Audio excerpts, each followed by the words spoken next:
Hello, good day everyone. Welcome to this wonderful rando race between Zelgadissan and Illus. This is gonna be game 2. Game 1 has been won by Zelga, so it's definitely it's anybody's game, but Zelga is in the advantage. I'm White Wiki, and with me today I have Slim Kirby. Kirby, how you doing, dude? I am doing absolutely fine today, Mr. Wardwicki. It's been a great day of randomizer races. Just got off 2 other races that finished up. We now have 5 of our top 8. This is a top 16 matchup we have right here. Zelgadissan has a chance to be the 6th member of the top 8, but Illus has a chance to shut him down. Let's go ahead and get this started. Yes, and we start off with a key in the sanctuary. That's interesting. And it is worth mentioning that this is the change that has been made for Game 2 by Illus is map and compass shuffle, as I like to call it, kind of diet key sanity. So basically, key sanity without the keys. Maps and compasses are shuffled across the overworld and other dungeons, and we can get some intel from those items, but yeah, that kind of opens up dungeons a little more. There's more items we can find in dungeons, and that is what Illus has decided to pick for us today. Yeah, let's see what happens with that.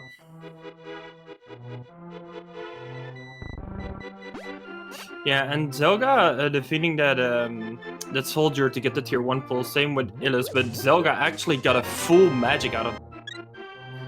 Oh wow, that is very, very nice. If we get one of those very useful magic items early on, that could be a bit of an advantage to kind of clearing out some of those early areas. Inside the tree here, just 20 rupees. Going to go ahead and pick that up just because we are still kind of needing some rupees here in the early game at the very least.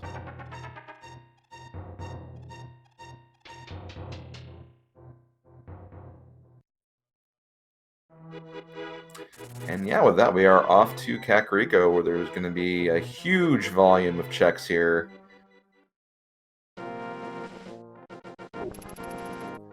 Pretty standard routing for both runners, but at this point it makes sense. A lot of items here. Kind of gives you an idea of where the seed could be taking you, at least in the early game. Good chance to find those dark gold items too, so yeah, definitely a solid, familiar play to go with. And ooh, very nice find, first chest there. Get some bombs that we can open up the back wall, and we also get the Quake medallion as well. Yeah, finding bombs there is really convenient considering what they have right now. And they also found Quake, which might come in handy later on. We don't know. And we do find the Compass of Thieves Town. Compass is probably not going to be that valuable to these runners. Compasses in this mode will give you kind of an item count for when you're in the dungeon that it belongs to. But these guys have played so many randos, they know what items are in which dungeons, so they're not going to be too concerned with that. The maps, on the other hand, that will give us pendant and crystal information, so those are a bit of a different story there.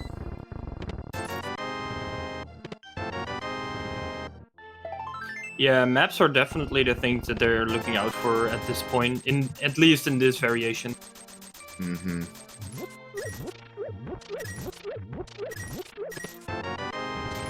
Okay, we also get, well, first of all, we got 300 rupees. Again, still in that early game rupee grind, so that's good. And we also find the powder. Can't check that yet without the hammer, but if we do happen to find the hammer somewhere in here, that'd make Magic Bat a pretty nice check to make. And just got a piece of heart on the bottle vendor.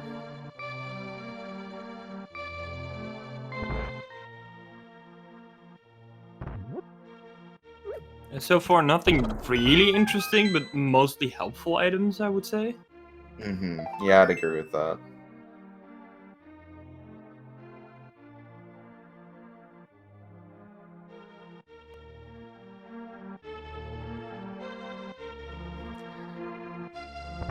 And Zelga actually managing to go get some bombs.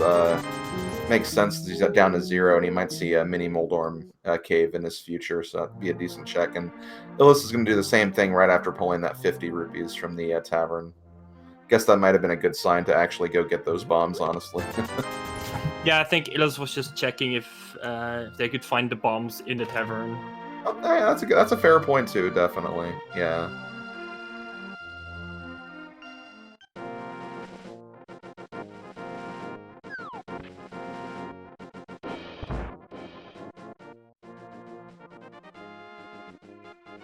Library check is nothing, and then we're gonna see what race game has for us today.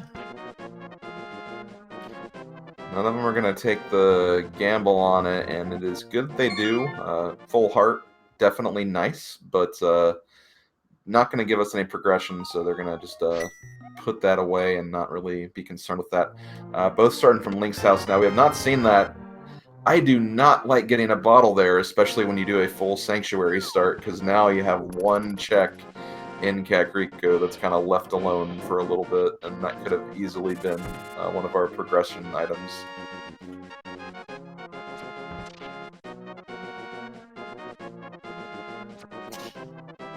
Yeah, it can feel a little bit like a stab in the back, finding that they're after done Kakariko. Mm-hmm. But at the same time, you can also kind of hope that you find the hammer, and that way you at least have the magic bat to check alongside the sick kids. So that's always something. Yeah, either that or hope that later on you'll have the mirror when you enter Thieves Town, actually. Or at least Village of Outcasts. Oh yeah, definitely.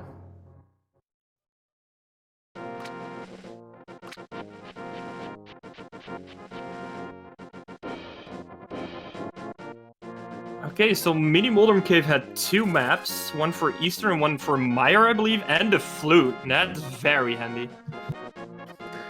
Yeah, in fact, you know, I kind of actually do like this play by Illus right here. He's going to immediately go back to activate the flute, more than likely check the bottle item as well. And you really don't lose a whole lot of time because, I mean, you have to go back to Kakariko at some point, and then you just get the advantage of the flute from the get-go. You can just kind of start getting around those overworld checks a lot faster, and it's honestly worth the trip.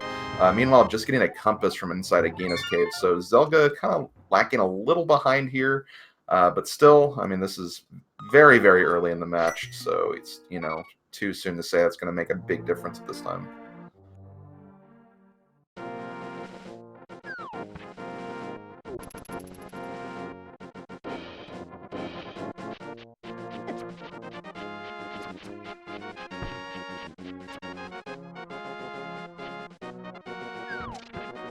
So Zelda now following Illus' footsteps, and Illus is gonna check Sick Kid immediately, which very logical.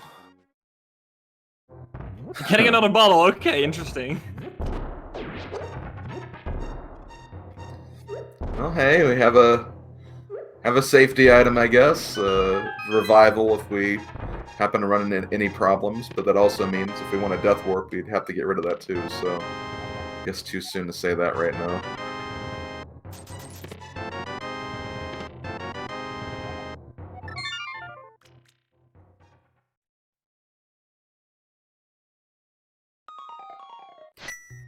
And yeah, it looks like Zelda is actually he's gonna. Oh no, he is doing the same thing. Okay, for a minute the icon looked like it was still on his house, but nope, he moved the sanctuary.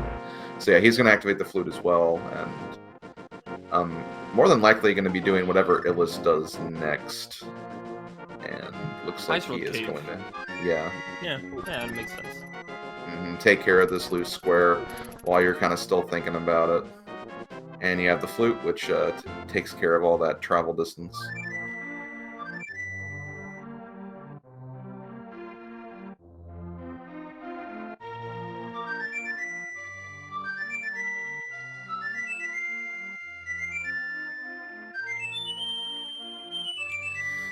So yeah, as chat is pointing out, oh well, hammer. That's a good item to find right there. Oh, this opens up Batcave that you talked about earlier. Definitely does. But anyway, as chat was saying, flute does make the mountain a little more inviting because that gives us kind of our logical access up there. But you know, we still have eastern area. We still have escape, and that's looks to be where Illus is going, to the front of escape here. And Zelda going to be picking up his hammer shortly as well. Yeah, Illus with the map check. Was that? It was a pendant, but was that the green one? I couldn't see the color. Seems like others are seeing EP green. I did not even see the map check on my end, unfortunately. But Speaking of maps, there's yeah. another one. Okay, so we got the map of Skullwoods. But yeah, once again, talking about that Death Mountain being interesting, especially with the hammer, a lot of more checks are coming into play there. They would, but we just do not have a way to get to where the hammer would be useful. We don't have hookshot or mirror yet, so... Oh right, I forgot the mirror. Yeah, you're right. Mm-hmm.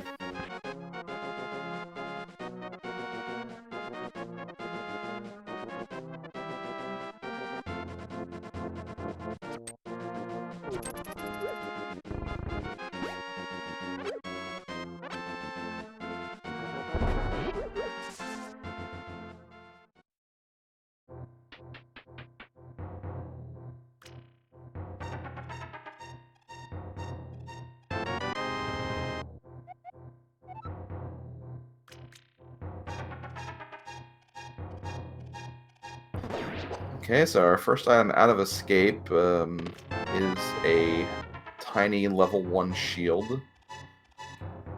Not what they're looking for at all. It follows the trend of being quote-unquote helpful items. Yeah.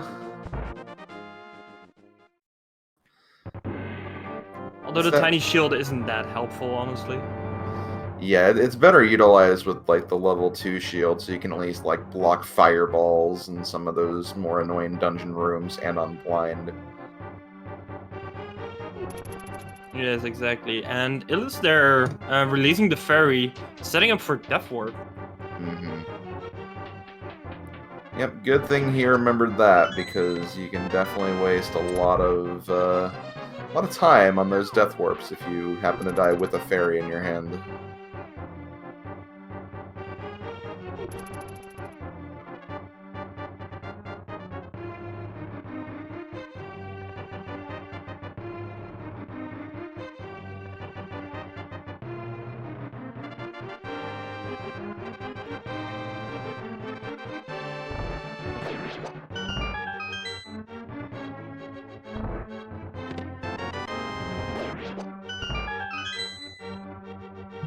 So over on Illus screen, we're gonna see a whole bunch of nothing and just guessing what the item's going to be, probably.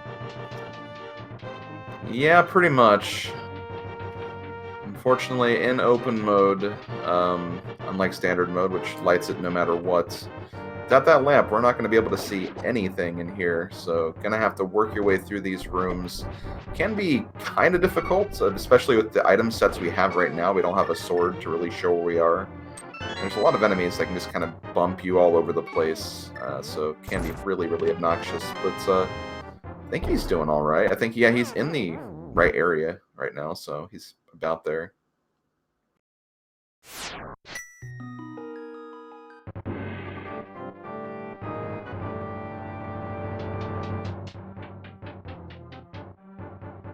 Oh, it looks like it was either. Okay, that's a pretty nice find. Don't know if we need that yet, but could very much be required.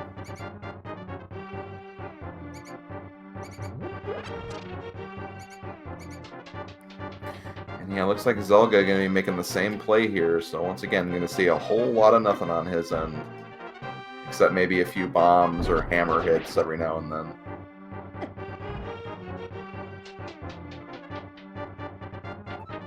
It's kind of cool seeing the difference of how these runners navigate these rooms. Illus used the hammer, and Zelda actually using bombs to kind of pinpoint his location.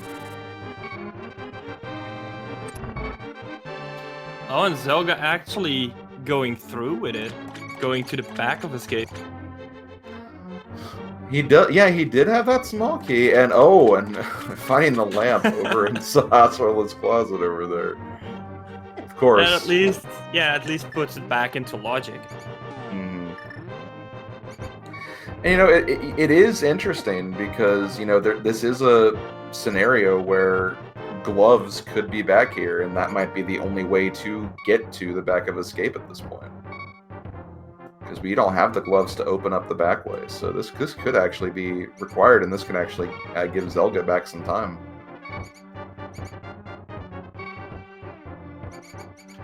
Looks like he's having a hard time finding that last rat, though, with the keys, so that's going to be a little problematic.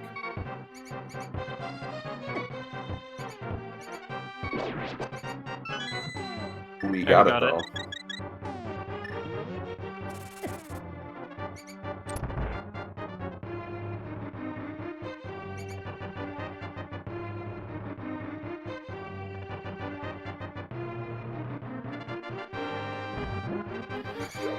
On Zelga's side, he really wants to see the gloves right now. That would be a really good find.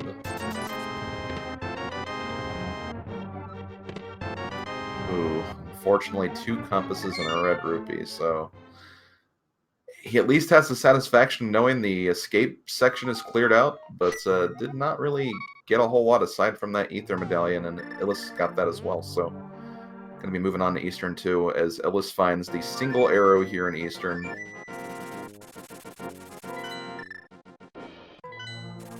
Looks like Zelda is first gonna go to Batcave, I think. Okay, interesting. I mean, we got both items to get this very early. It could be definitely pointing to something.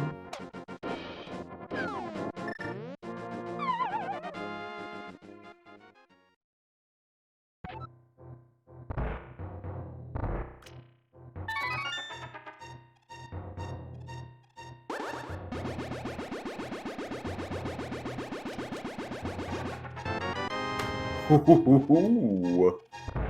That's spicy.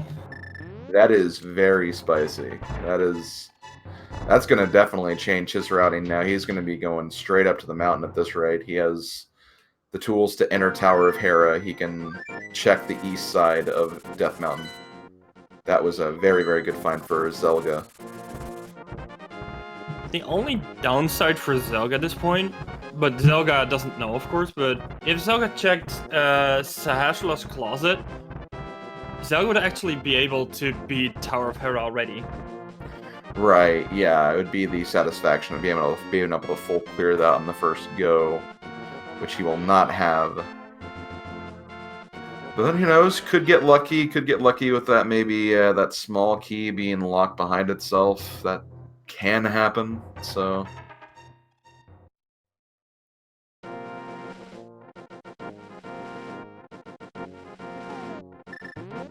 Illus finding pretty much nothing in EP, I believe.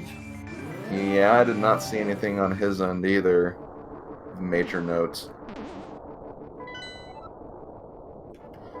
It looks like we did get 2 crystals in the Dark World in Mire and Skull Woods from those other 2 maps we've gotten, so that's some good information.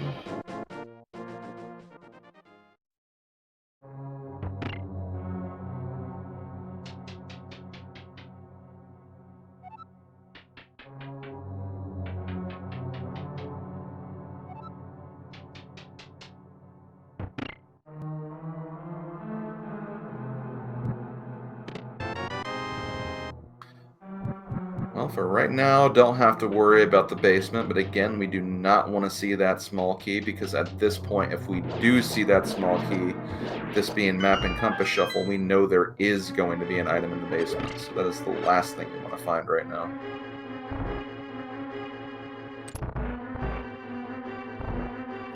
At least if you're Zelda, anyway. Yeah, that's always gonna play a part in the back of your head, missing an item there.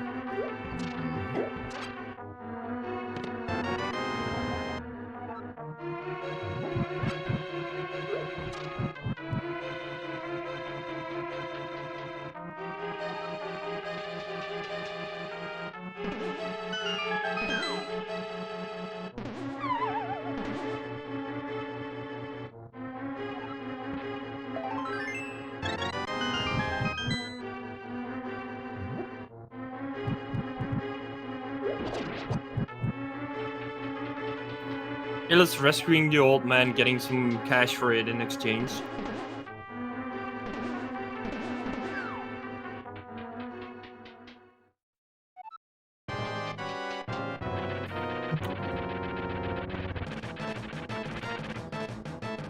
on Zelka's end, he's going to start the Moldorm fight. Does not have a sword, but honestly, these days, I feel like Hammer is honestly kind of better than the sword. You don't have to worry about that enraged states, and, you know, you have to get a little close to Moldorm, but I feel like it's still reasonable enough, and we pulled a Cane of Samaria, and we also did not find the small key, so there is nothing in that basement that we have to worry about. And knowing that Myra's a crystal, Samaria is required. Oh, yeah, definitely.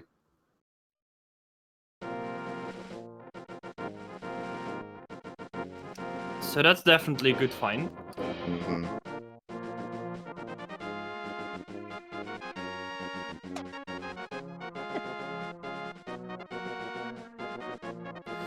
And with that done, we're going to start checking the kind of east side of Death Mountain.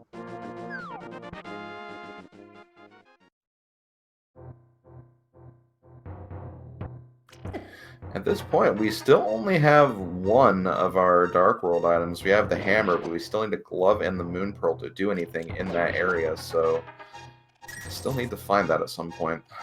With both of those items, really.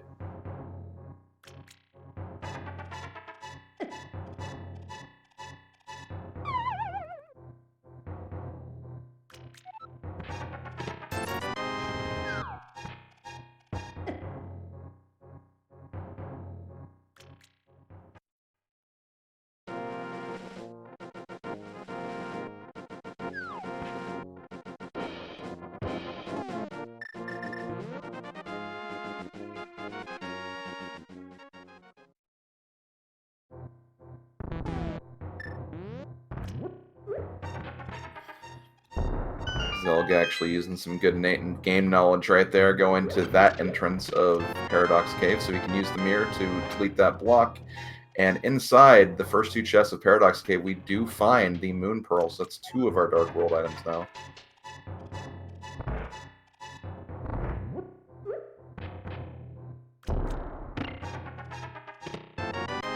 And there's the third one. Death Mountain was the play after all. Yeah, it was. Oh, and that map of Tower of Hera that's gonna come in very handy.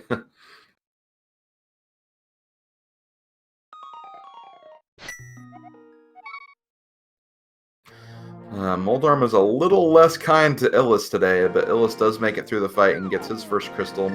Honestly, not too far behind Zelga. Again, really just kind of behind that eastern dip at this point. So, you know, definitely going to be... I can see both runners kind of following each other, or at least at this point, Illus following Zelga for the next part of this seed. We'll have to see if any other interesting divergences come up a bit later.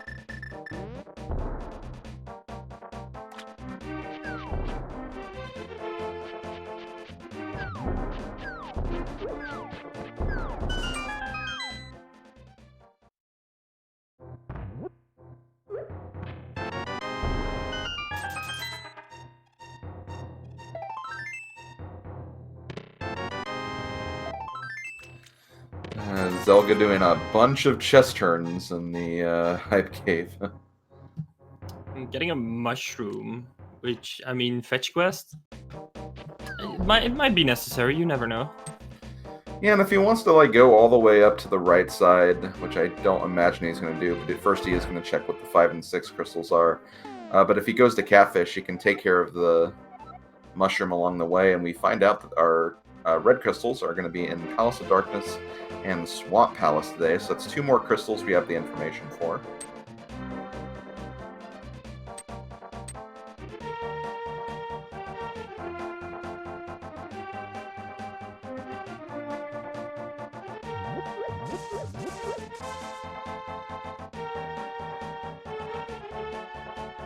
And our good friend Old Stumpy just has a piece of heart. Looking at the health, like, we only have 5 hearts for both runners, but I have to keep reminding myself that we are still only, like, 24 minutes into the run. It's still quite early, so I guess that's not too surprising. It's early game, and they both skipped at least a heart container and a few heart pieces at this point. Mm-hmm. Yeah, that is true.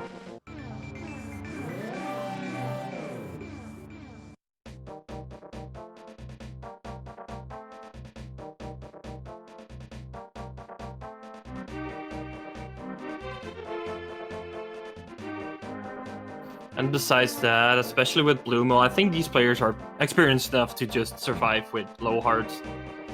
Oh yeah, definitely.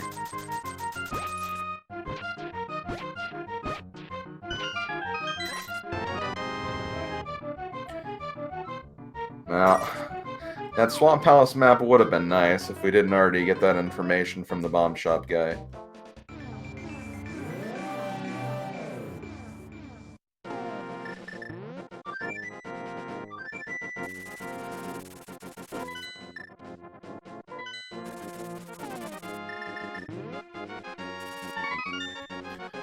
Ooh, and yeah, Zelda actually going to be turning in that mushroom immediately.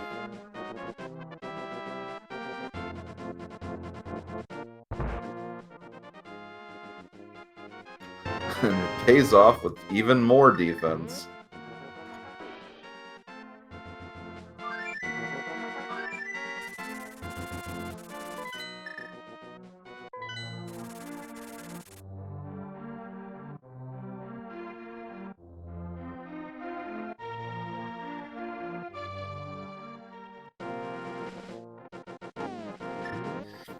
And yeah, I know the saying, everyone always says, you know, red mail's for cowards, but I feel like, you know, this early on, you don't know where the heart pieces or hearts are going to end up being. We've already skipped a couple.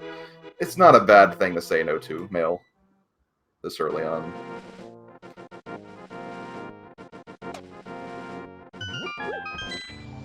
Yeah, I don't blame them for picking that up.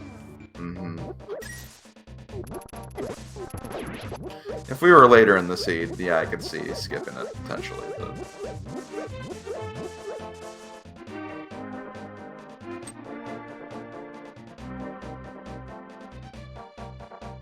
So now we're gonna get a few Village of Outcast checks, and most likely it's Thieves Town, although we don't know if that's a crystal or a pendant yet. Yeah, that is unfortunately information we do not have at this point, but, you know, it is it's not really that long of a dungeon. With the removal of maps and compasses from the generic dungeon pool, like that's 6 items in here instead of the usual 4. I think it's definitely worth checking out. And if you get a crystal, hey, you got a crystal from it, so... True, true. And Illus actually opting to go for a pyramid check. Okay, interesting. I like it. I like seeing divergences like this.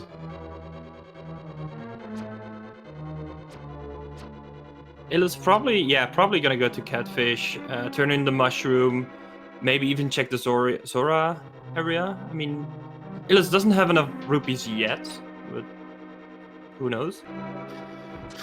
Yeah, it's true. Catfish could always pay off with like 100 or something, so we'll have to see.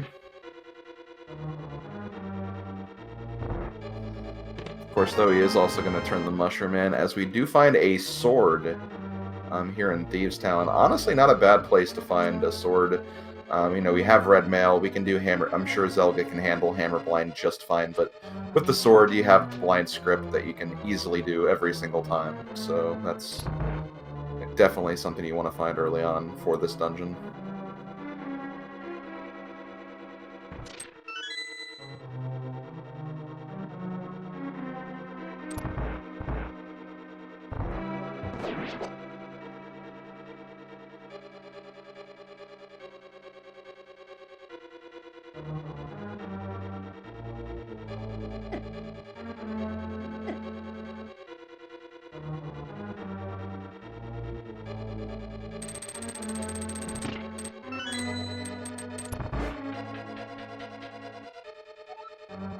Let's see what our dear friend Catfish has for our runners today. On the last seed, he had the hammer.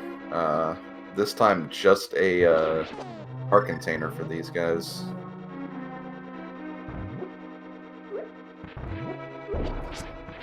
Oh boy, I think we're getting some splash deletion strats here. Wow, nice.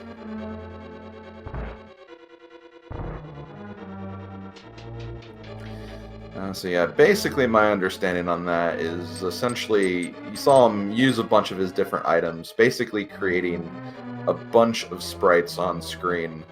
And through all those sprites, when he jumps in the water, because of the sprite overload, it kind of removes the splash effect of jumping in the water, and as a result, it just does not load the kind of drowning information, so it kind of gives you like a bit of a fake flipper state going on there.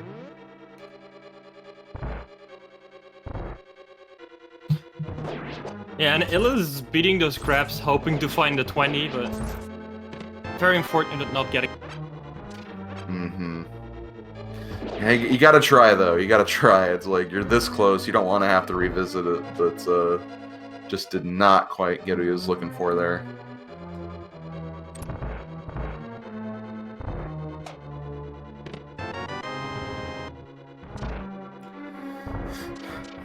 Anyway, once again, looking on Zelda's side, I think we got a bottle somewhere in here, and have that sword from earlier, but that's really about it. Yeah, I think there was a bottle with a green potion. That was the first find, and then the sword, and yeah, nothing really else, I believe. Yeah. But he is approaching the blind fight now, and we'll see if we end up getting something, or at least even a crystal for this.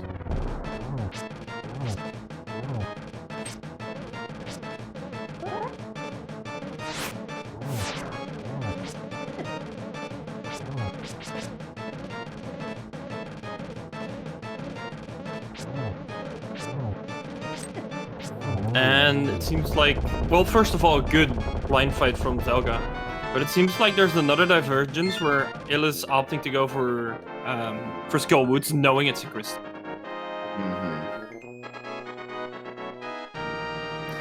Again, it's that thing. You gotta consider the item density of dungeons when you're doing map and compass shuffle.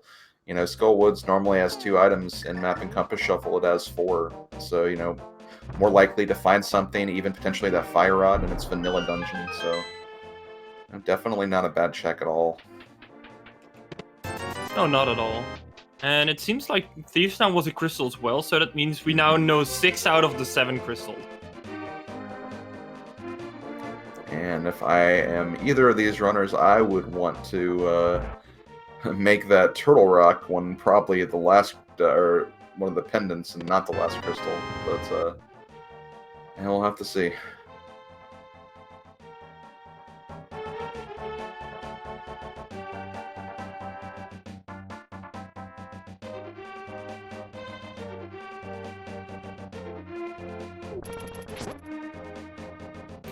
Ooh, I think we found our gloves here in Skull Woods. Our second pair of gloves, anyway. That opens up a bunch of new locations for runners, so that's good. Yeah, and thankfully our runners do have the mirror, so it does allow them to do the blacksmith chain a little more effectively. Don't have to worry about saving and quitting every few seconds.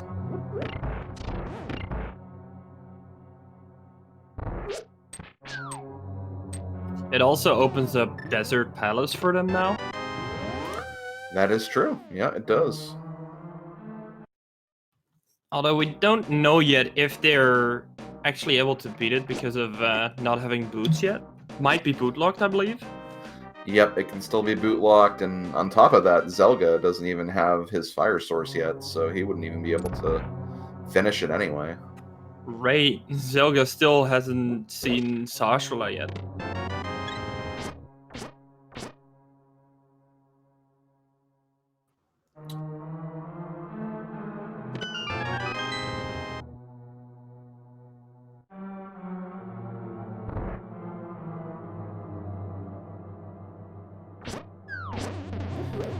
But yeah, something new I like pointing out, just because, you know, last tournament wasn't on this version. But yeah, the chest that Zelda just opened, in this version of the logic, it's no longer, like, always going to be a small key. They actually kind of changed the logic around a bit, so there's, like, different types of placement settings.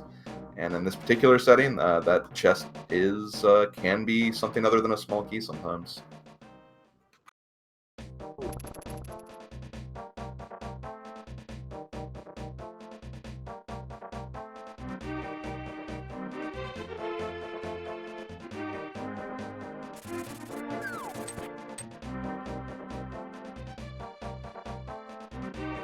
Yeah, Zelda just checking Bumper Cave Ledge and now going to the Graveyard Ledge, getting those locations out of the way. Yeah, it makes sense, and with the convenience of the myths, right after he checks this Graveyard Ledge, he can just flute back to 3 and then kind of continue along the bottom path, check out the blacksmith chain, and from there, even if he wants to even go to desert, like you mentioned, and even check the mire area, that's something he can do right now.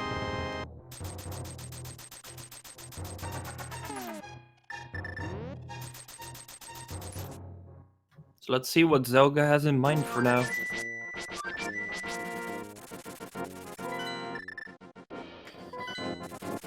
Okay, desert and mire it is. Gonna check the ledge first. Just a map. Could be some good intel. We still looking for one of those the last crystal dungeon as you mentioned before.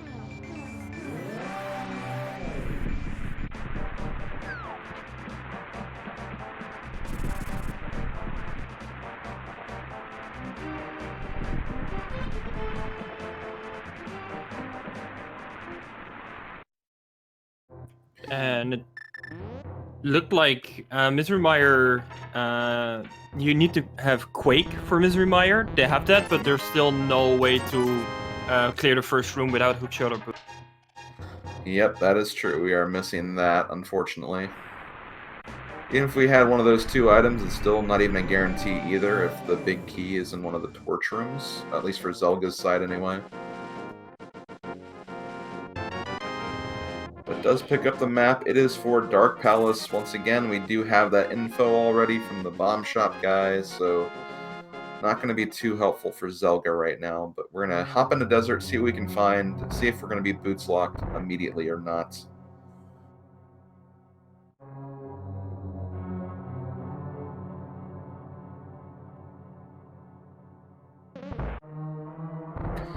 And we are.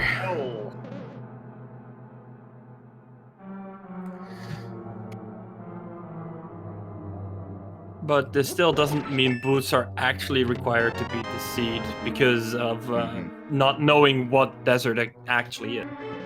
Right.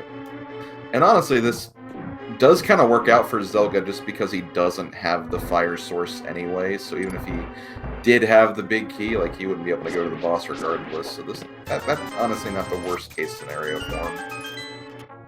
Fair point.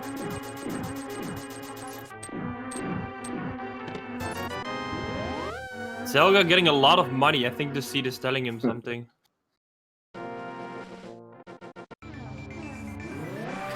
Yeah, of course, rupees aren't actually, like, logically, like, placed in logic whatsoever, but still, like, you always get that feeling, like, okay, well, now I have the money to go to Zora. This would be a good time to... It's an indirect way to tell you something, I guess.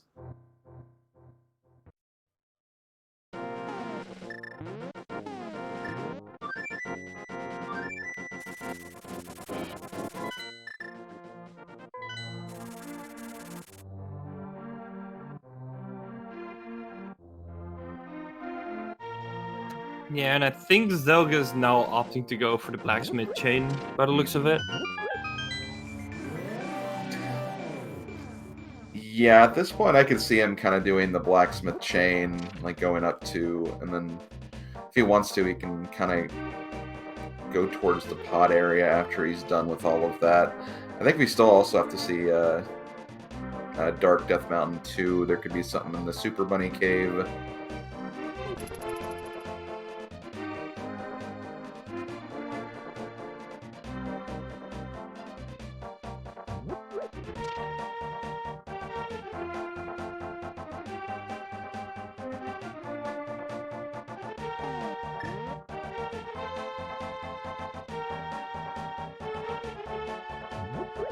Oh, there's also hammer pegs. I didn't even consider that. Right.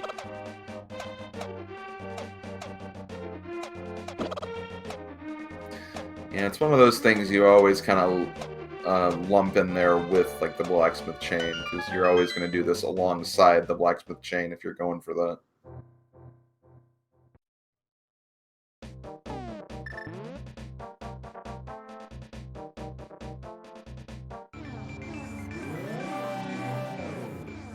Oh, and Illus actually not picking up that map.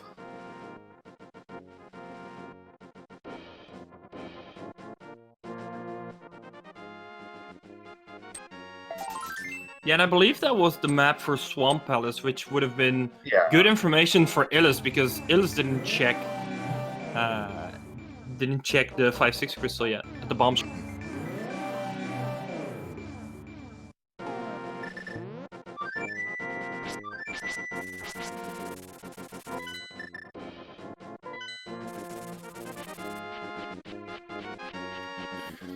Okay, so the last check we have remaining of the blacksmith chain is the purple chest. We bring it all the way here to get just a red rupee, so once again, still on the look for that next line of progression. And looks like he is going to the eastern and pod area.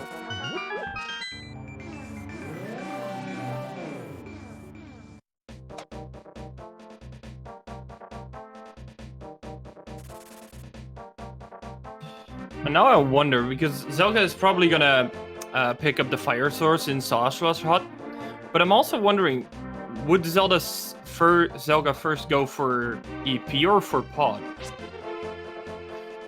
I mean, that's a good question. I feel like you'd get locked out of pod faster if like there is some kind of like bow lock or something. So maybe check that first, just really quickly. But yeah, I don't know. It's a good question. I think pod might be more logical, because pod is a crystal and EP is a pendant. Mm-hmm. So that also just makes the pod play better. Well, quote unquote better. You never know what is the better play, but it makes more sense.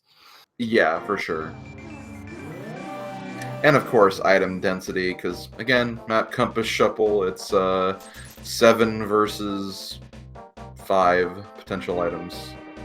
But again, that also assumes you get the bow in one of those item locations anyway. Yeah, what Chet is pointing out, they also, at least Zelda has the green good, so can do like the bottle glitch. Mm-hmm. Yeah, for sure. And like, even if we're not logically supposed to get the bow from here, there could be another bow back here that's behind the first bow. So you know, that's something you also got to think about as well. So definitely. Oh, and immediately. Oh! I mean, that opens up Skull Woods. At least the It back does. of Yes. But Zelda is going to keep on going. I mean, you know, logically, like anything he finds beyond this point is going to be out of logic until he finds that first bow. But still, he can still dip this. There's still a lot of items to find here. Not a bad call, I'd say. I think it's definitely worth trying to stick around and see what you can find while you're here.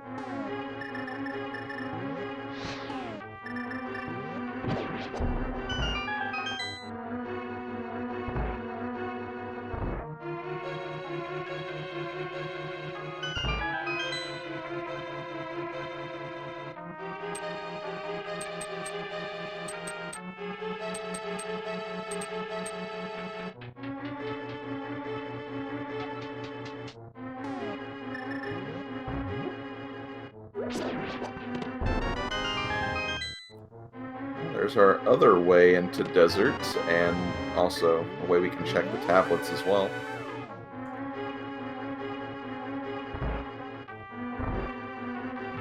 And we can check pad.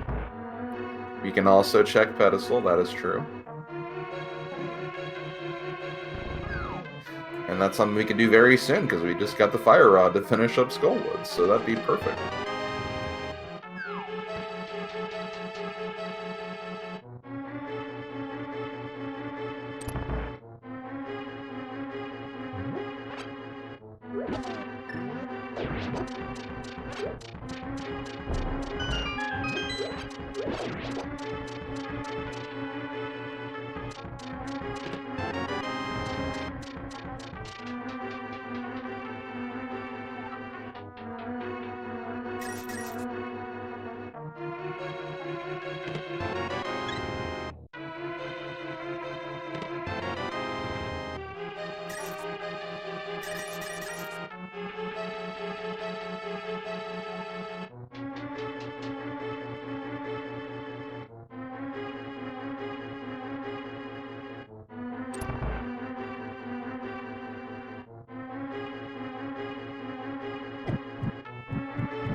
Okay, so we are getting about to be done with these Palace of Darkness checks for Zelda. He does have, like, some chests he has to open in the front, kind of in that little basement big key area, but I think just based on the items he's found so far, I think he knows that those are going to be small keys, so he's going to just get right out of there with those flippers now, and has another item.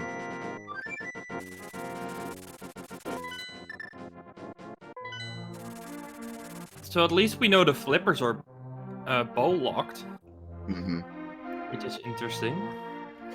So yeah, at this point we know that there's, I mean, there could still be a bow behind the flippers. It could be the second. Oh, we know it couldn't because of that. Yeah, we know there's not going to be a bow in like swamp or ice, unless it's again that second silver progressive bow.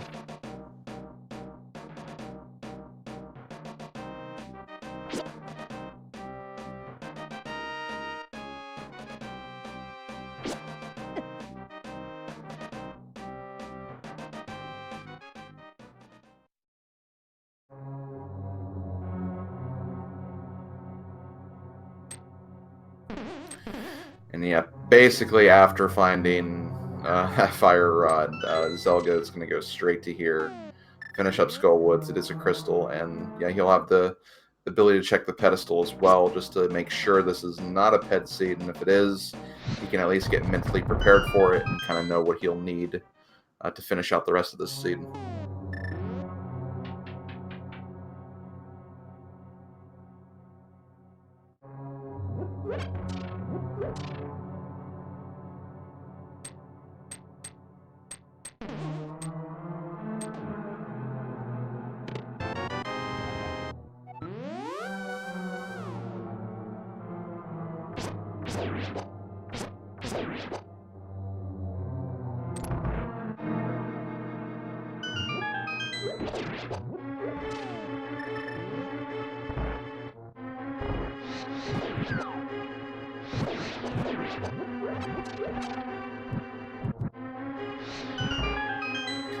Chat joking that we can now see whether or not Ganon's Tower is a crystal or pendant, because we have found the GT map now.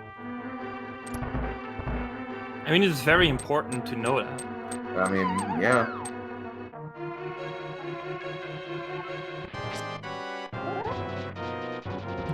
So if I'm correct, this is either the last item or the big key for Skullwood. I don't think we found that yet. Right, I don't think we have either.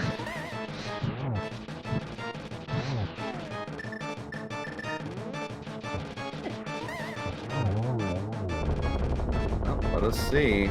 It is the big key. Yep.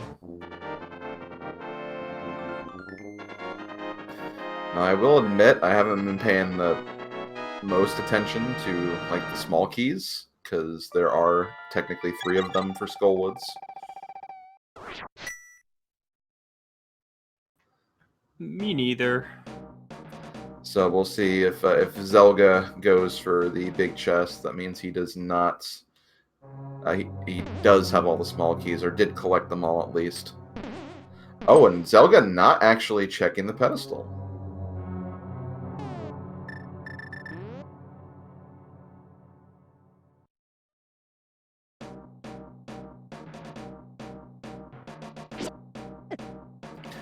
Well, all those people kind of hoping to expect a blind pull. I mean, I guess he's keeping your dreams alive.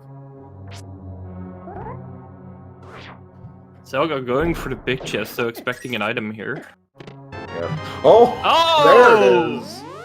Does this... I mean, we don't know where the other bow is, but this might be a forced double dip on pod. I think it is at this point, yeah. I mean, you are right. There is still another one out there, but wow, that's incredible. Yeah, this is big. Definitely inconvenient, but that's the way Randomizer goes. It doesn't take convenience into consideration. That's if it can logically be placed somewhere, it can logically be placed somewhere.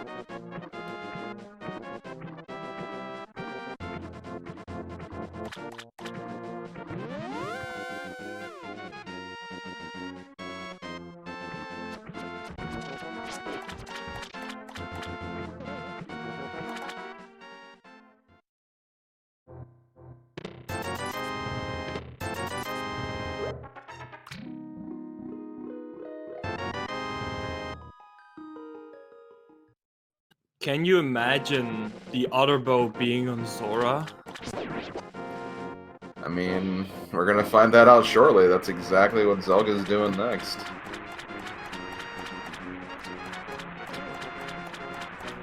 Oh, okay, we haven't seen that yet. We have our second sword upgrade on the Zora ledge. Illus did not actually take a gander at that yet, so... yep, that is a second sword. That's means they're going to be good on swords. You only need 2 to complete the game.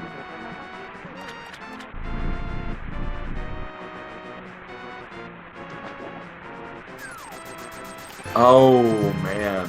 Oh.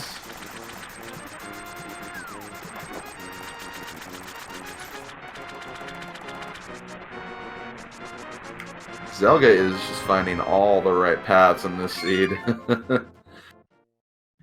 Yeah, once Illus decides to go up to Zora and finding those boots, it's gonna probably feel behind. Mm-hmm. And understandably so. It was very close. Was only, I think, 20 rupees away from being able to check Zora when he was up there earlier.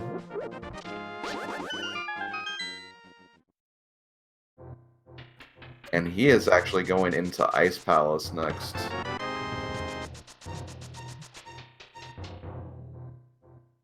Okay, that's interesting. The second bow being in King's Tomb, which I believe means that a pot double dip is not required.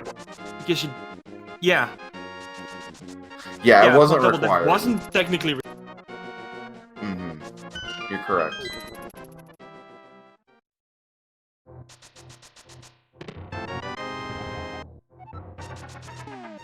And yeah, the flippers were bow locked, but you don't need flippers to get to Zora. Yeah, Zora would have been blocked by the first gloves in this case. It's definitely a lot to think about, guys. This is what these runners go through, like, every day when they're playing these matches. You know, thinking about the logic, thinking about how things are placed, thinking about all the different ways you can get to items. It's definitely a lot to kind of comprehend and to keep track of all the different intricacies, but yeah.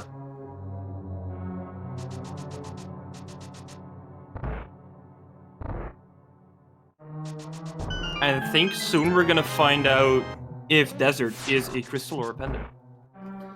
I think so too. I mean, Zelga's getting the big key. He's going to be going for the completion of this dungeon. And honestly, I do really like this play of checking this now, you know, seeing if you can maybe get that final crystal accounted for. Because you're also next to the Mire area. That's an assured crystal you're going to get. So it's a good way to kind of, you know, still get 1 crystal at the very least, but, you know, maybe even get 2.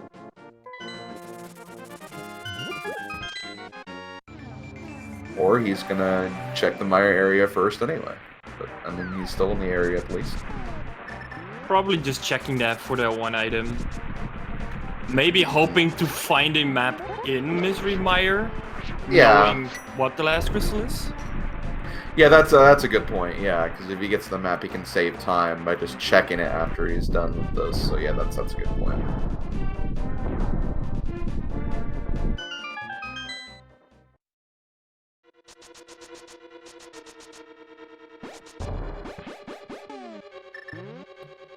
Illus finding bombos in ice, which is, I mean, at least Illus now knows that if Turtle Rock is required, they can enter, but... Yeah, and then we could have a scenario where we do not, like you said, we don't know Turtle Rock's medallion yet, and if Illus kind of follows that, and that leads to the remaining items that he needs, and Zelda just so happens to last location those items, that could give Illus an advantage back. So you got to think about all the different things here and kind of use what you find to your advantage. So just have to see how that pays out for him.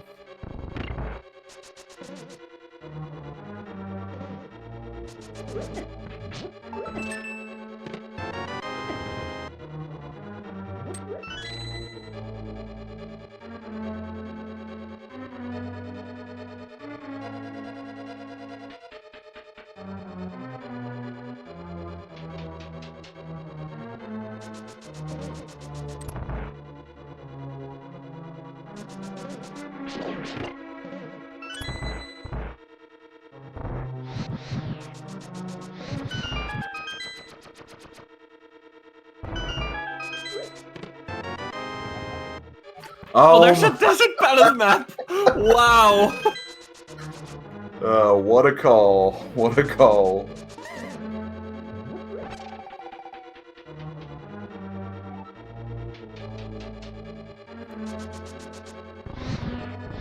This is only valuable, though, if Desert turns out to be a crystal.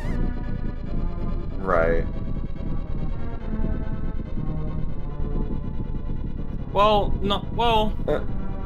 I mean, if it's a pendant, then Zelda is probably not gonna go further into Desert, so... Yeah, yeah.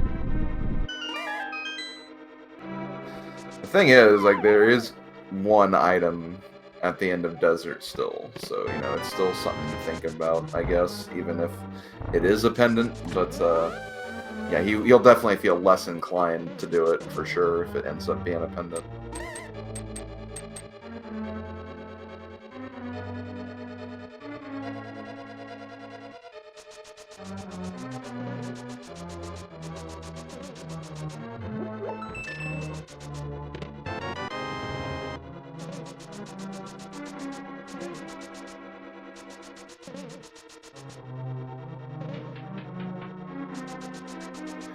Anyway, Illus gonna start his fight against Cold Stare. Gonna be a pretty tricky fight, only having Fighter Sword to work with. He does have the hammer, too, obviously, so he's probably gonna be using that and his half magic with Fire Rod to deal some damage. Yeah, very, very nice fight there. I may have overlooked the fact that he had half magic. That was actually a lot easier than I was kind of making it out to be. And... Ooh. It's a pendant, which means either Desert or Turtle Rock is gonna be the crystal. It's a 50-50 now. Yeah, so we'll know exactly what we need for this seed after Zelda finishes Meyer, because that's probably going to be the first thing he's going to check, what Desert is. So, I didn't specifically check what if Ice Palace by logic is hookshot locked, but if it is, or if it isn't, this, well, either way, this only, if it isn't, this only plays out if hookshot is on pedestal at this point, I think. Right.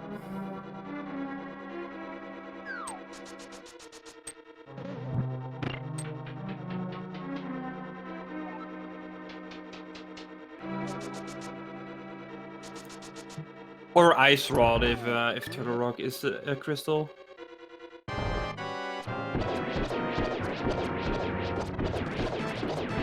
Okay, so Illus picks up the boots. Gonna go get the Master Sword now as Zelda finishes up the Vitreous fight. We know it's gonna be a crystal, and we know we're also gonna get the shovel as well.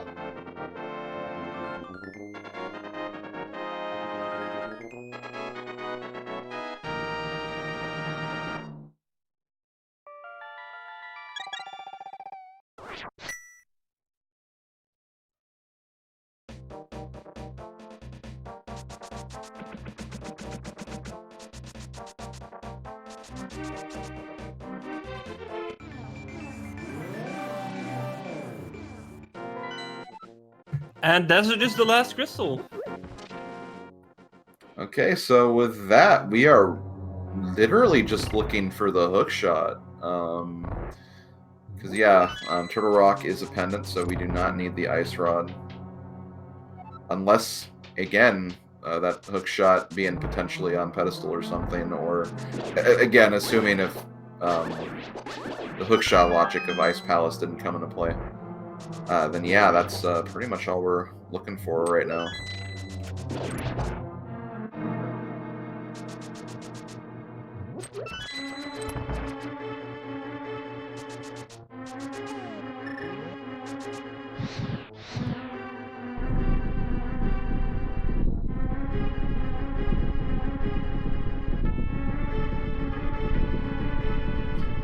Yeah, I'm pretty sure Zelda grabbed the big key, because, yeah, he went back in the desert before he went to Mire again. Or for the first time.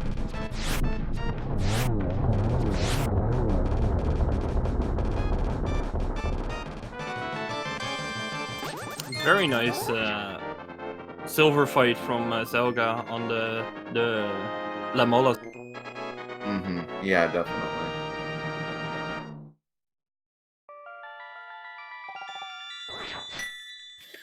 Did it on the first cycle. That's what you want to see.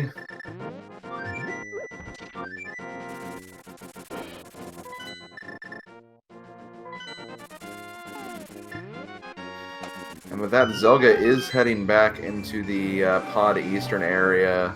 Just has to finish up. There's a couple checks he has in pod. Needs to kind of go around again the kind of the bow lock, even though he has bow, so it's not really bow lock anymore. But the mimic side, just to kind of get around to where those other chests are, because I think he does need a small key to even approach the boss. So does need to do that. I think there's only going to be one item, maybe two, depending on how many small keys he's gotten. And then, of course, he has the entire eastern area to go through, since he was not here. That he wasn't there earlier, so that's what he's got on the table.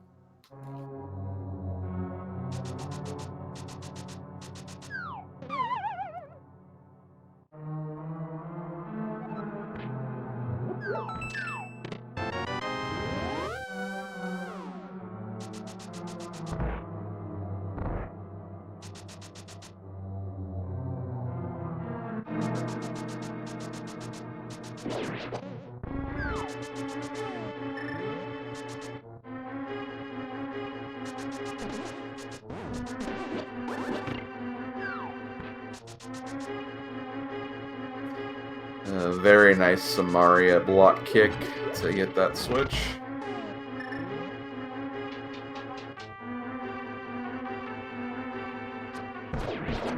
Yeah, I've never seen that strap before. That was really cool to see.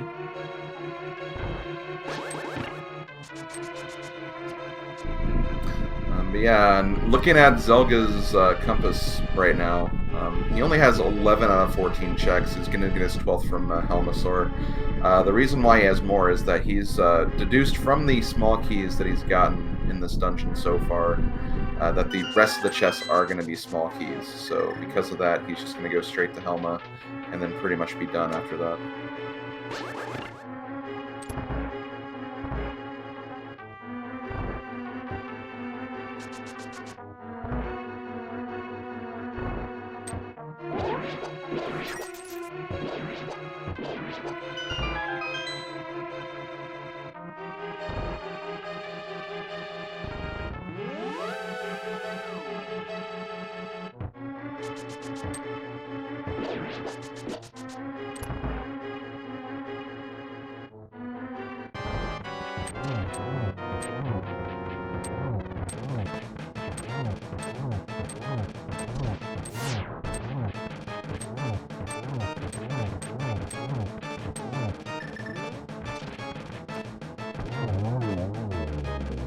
Very clean fight there from Zelda.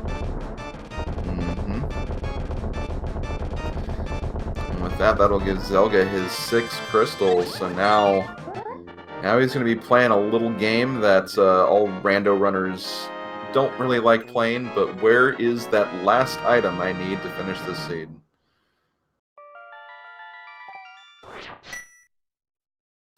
It's gonna be interesting to see what Zelda does. Is Zelda gonna check some overworld locations? Is Zelda gonna go to the swamp? Yeah, to the swamp area. Maybe check the Bombos tablet and then go into swamp anyway. Yeah, I don't know. I'm really curious. And just hoping that hookshot is there. It seems like Dark Death Mountain. And, like, it is interesting because, you know, he was right at Eastern Palace. He has not seen anything in Eastern Palace yet. And, you know, it being the green pendant, that's actually 6 items. The 5 items you have in there with Map and Compass Shuffle on, and the green pendant item itself. So, you know, definitely going to go straight for this. I guess he kind of sees like value in these Dark Death Mountain checks, as well as Turtle Rock, since he doesn't know what the medallion is yet. Also, Ether Tablet.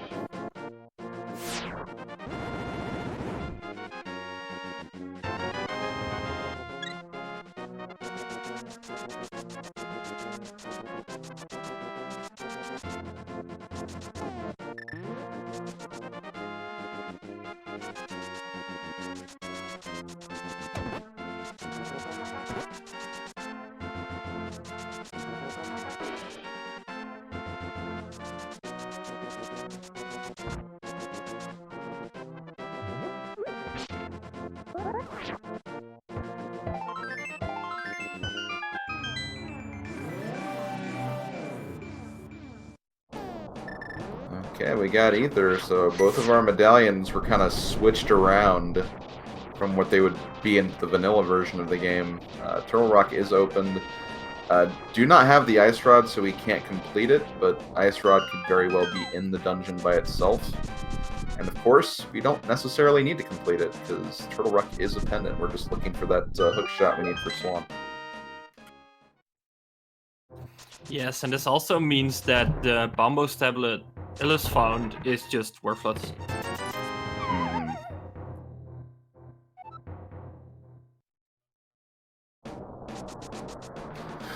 So yeah, unfortunately without the hookshot, can't check the remaining 3 chests in Hookshot Cave, so just gonna grab that first item and then head over to Super Bunny next.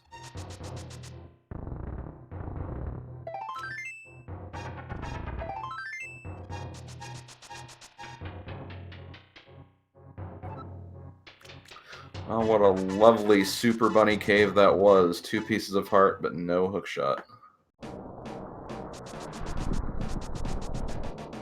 Zelda now actually gonna make the TR play.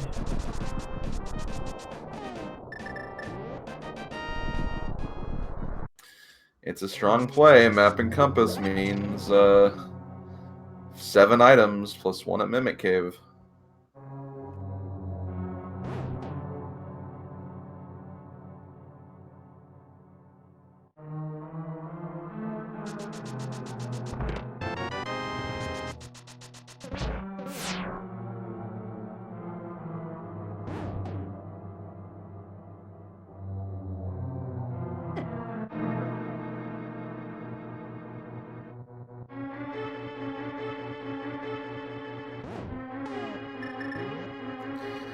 Okay, and I love seeing that from Zelda. He didn't muscle memory. He realized he did not have the hookshot, so has to kind of go around the slightly slower way, but this is the way you need to go if you don't have the hookshot, because otherwise you're not going to make it back in time.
Illus getting a little bit trolled by the Lemolas there. Yeah, unfortunately, Lemno's doing a lot of short hops today.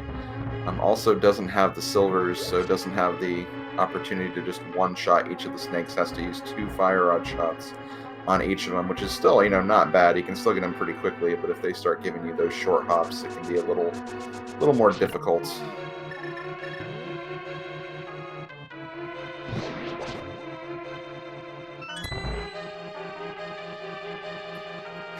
Anyway, that is actually the 4th crystal pickup for Illus. Has the capabilities of getting 2 more crystals, and I imagine that's what he's going to be focusing on next. We'll have to see if he decides to. I mean, I imagine he will, since he's still looking for the hookshot, obviously. But making sure you pick up those silvers along the way here in Skull Woods once you get the big key.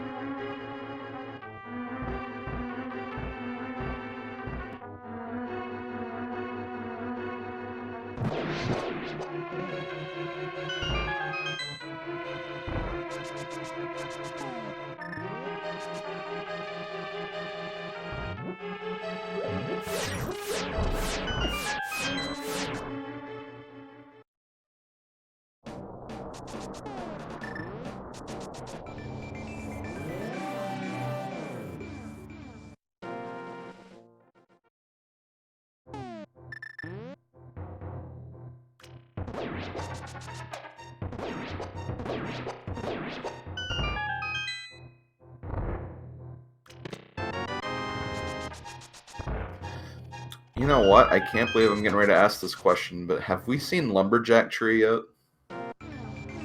Yeah, I think Illus checked that, and it was a piece of heart, I believe. Okay. Okay, just making sure.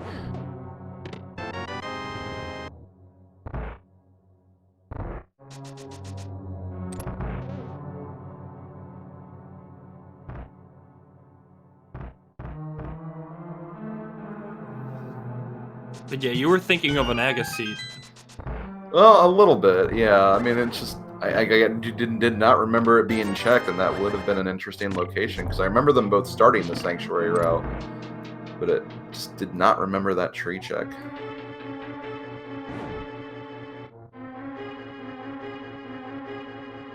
Yeah, I believe Illus checked it alongside the bumper cave ledge check. Oh, okay, that's right. That's probably what happened then. Because yeah, I thought they both went to the forest immediately. So They did, yeah.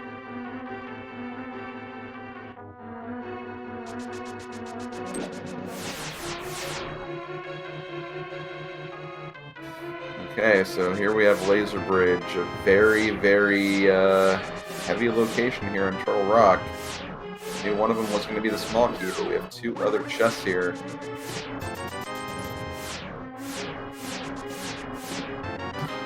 Wow! It's not a hookshot, but this is... Oh my god. I mean, I'd expect that in a seed where ice rod's required. Oh, hookshot on... It could be, yeah. Hookshot on Trinex? Also, we are getting a pet check from Illus as well, so we'll see what... Okay, just couch cash. Yeah.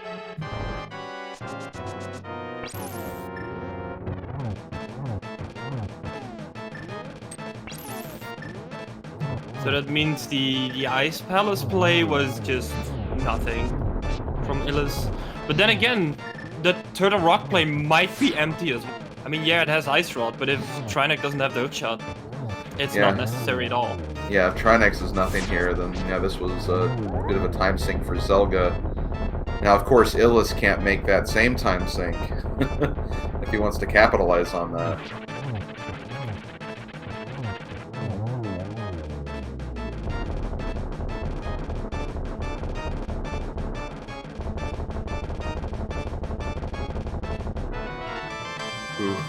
Ooh. So what locations do we have left for that hookshot?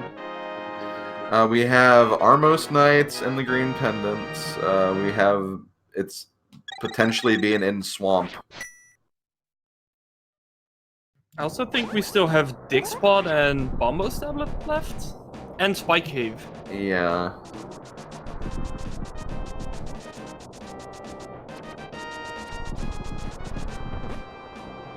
But other than that, I can't really think of any other locations. Yeah, I can't think of anything either. So, depending on how these next checks pay out, like Illus is not out of this yet. That's the interesting thing. Yeah, if it turns out to be the Green Pendant, for example, and Illus dips into EP after doing Pod, it might all be possible. Yeah. Okay, just a piece of heart in Spy Cave.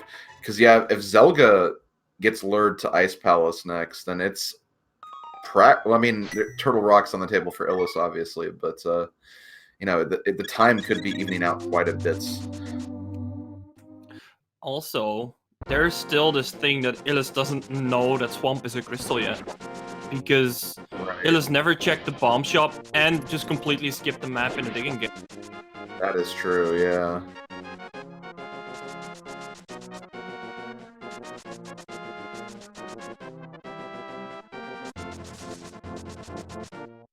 But I don't know if Illus knows that TR is a pendant or not. Because I don't know if they picked up the map yet. Right, I don't... Yeah, because we got that information through the desert reveal, so...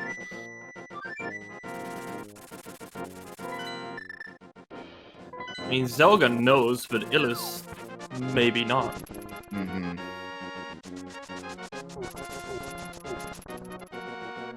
Okay, so Zelda gonna check out the shovel spot now. Or the dig spot, rather. I guess technically the shovel spot's Stumpy, but whatever. Swag. And a heart container.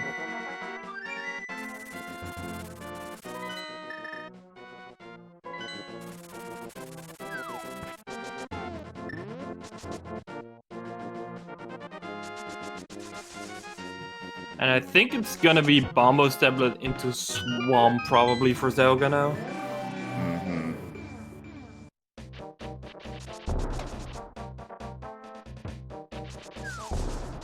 Or not? Right, Zelda hasn't done Pyramid and Catfish yet. Oh, that is true, he hasn't. And Hobo. Wait, did either of them check Hobo? I feel like Illus did. I think Illus came back later. Like before he went to Ice Palace to check it. But yeah, Zelda hasn't. Okay, fair enough.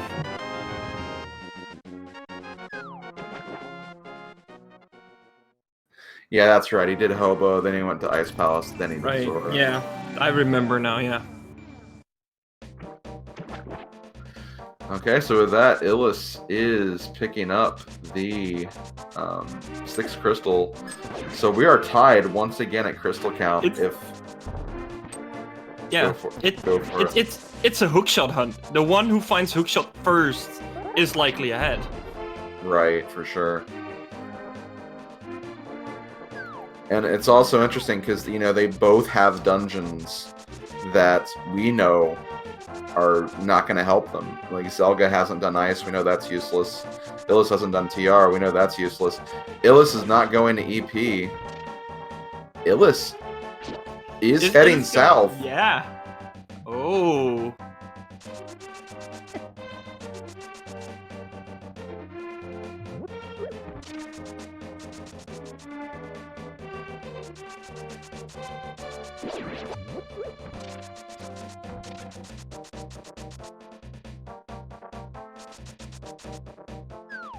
Alright, okay, Illus is going back up here. Yeah, probably dig spot. And maybe checking the last crystal, because Illus knows that he's missing a 5-6 crystal. And now knowing that Swamp is the last crystal. Right, yeah.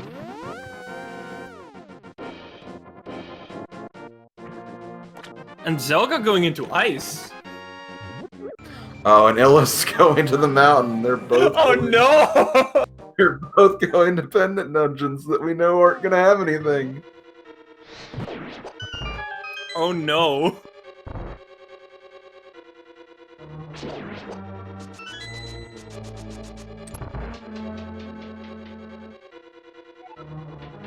Well, maybe Illus is just gonna check Spike Key. No, never mind.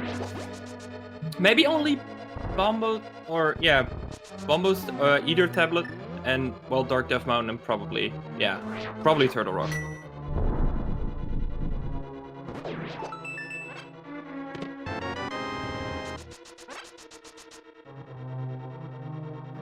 Yeah, I feel like once he sees that, you know, Turtle Rock, I mean, he has all the medallions to open it, so that doesn't really matter, I guess. But yeah, I mean, there's a lot of items in there. It's too tempting to just leave on to not leave on the table.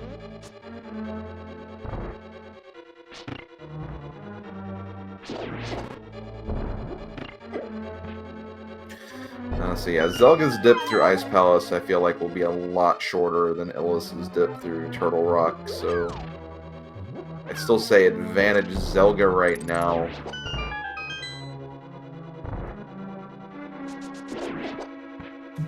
Especially because I think Illus is gonna check the overworld on Death Mountain here first before dipping into Turtle Rock. Yeah, definitely.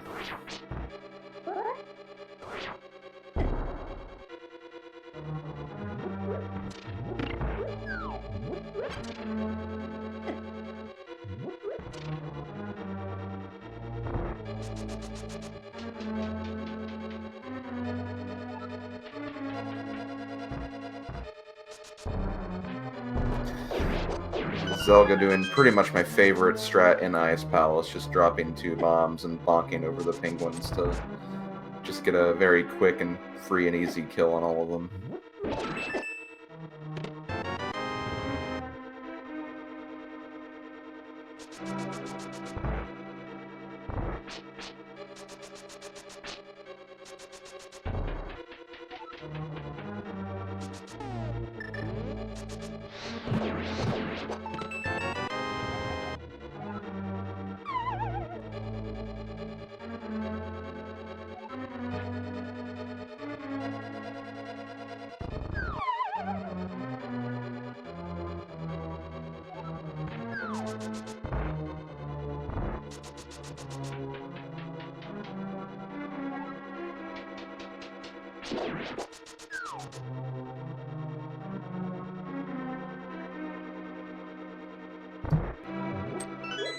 Yeah, we know that they're not even gonna find useful items in here.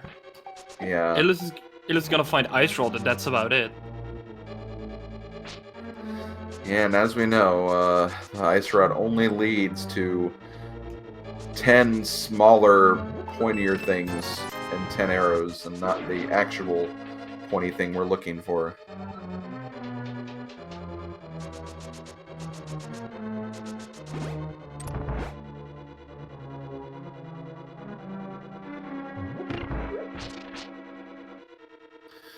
So yeah, I guess while we're kind of watching both runners and kind of tackling stuff the other runners already done, just a reminder that this is a top 16 matchup of the Link to the Past Randomizer tournament in the bracket stage.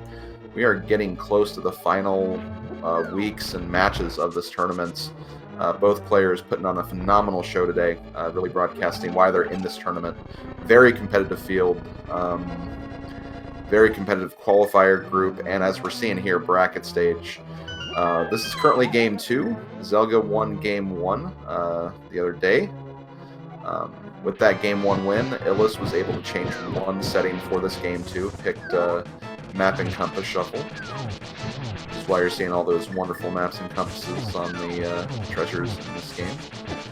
And if Zelda wins this game, he will be advancing to the top 8. Illus, if he wins, he'll be able to force a game 3 for one last chance to move on to that top 8. And that's currently what we're dealing with here. We're looking for that hook shot to see who will be the winner of this game.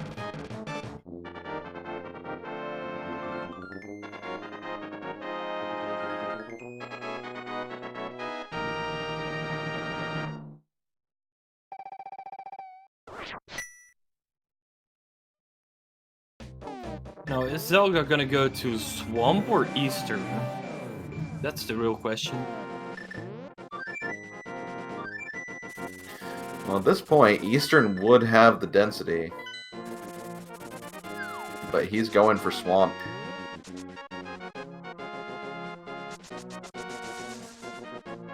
And it's funny saying Eastern has the density because, you know, Swamp definitely has more items, but, you know, because of the fact that he doesn't have the hook shot and because of the fact that he hasn't even touched Eastern yet, that would technically give him more checks in Eastern before that hook shot block in Swamp.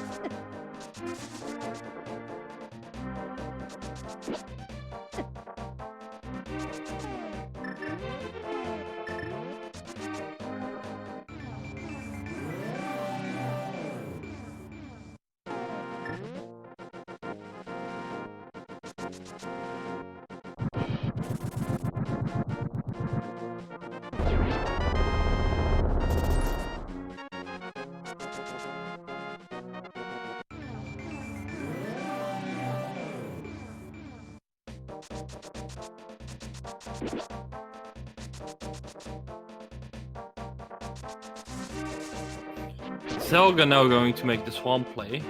So we're gonna see it's either in swamp or it's Armo's Armo's green pendant. I think those are the only locations left. I think you are correct in that. I think we've seen every other location in the game at this point, so it is literally down to either two of those general directions, swamp or eastern.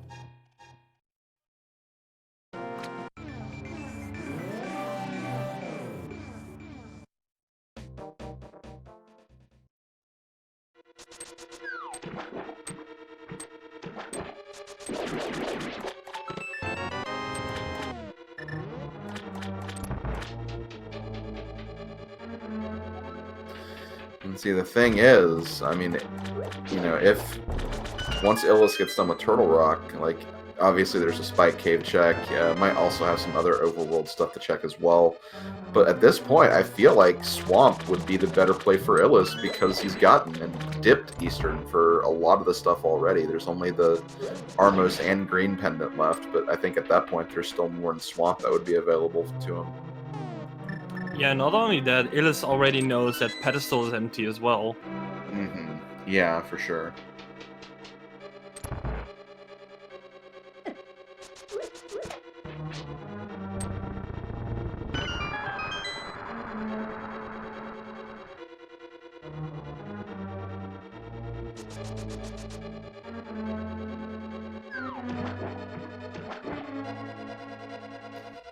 Illus pausing there for a moment. Same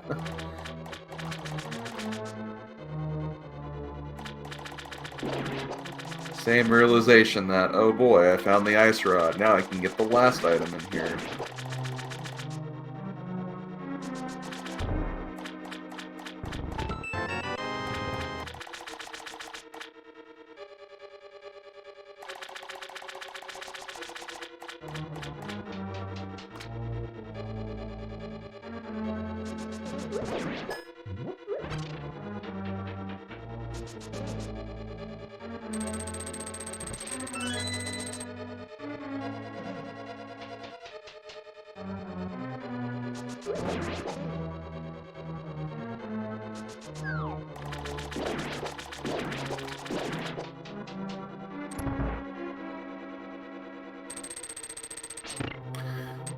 We'll take a second to say that was a really, really nice Phase 1 of Trinex for Illus there, being very, very aggressive, but also very accurate and effective with getting those hits on Trinex.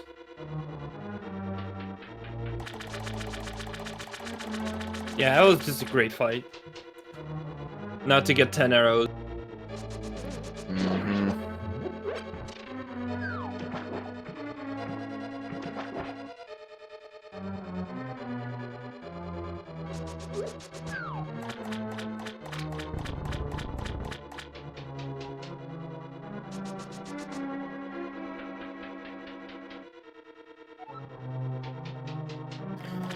And yep, of course, because still on the mountain, still has one check to make. Illus going over to Spike Cave next.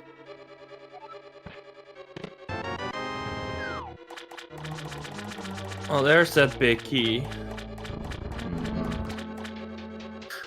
Well, we really could have a vanilla hookshot today in every sense of the word.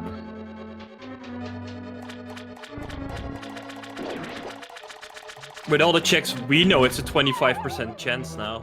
Yeah, I know, right? That's crazy.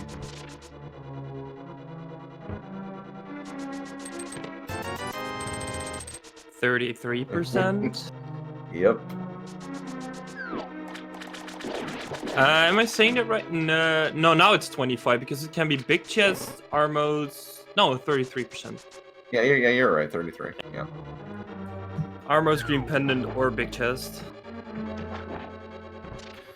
Okay, Illus checking the shovel.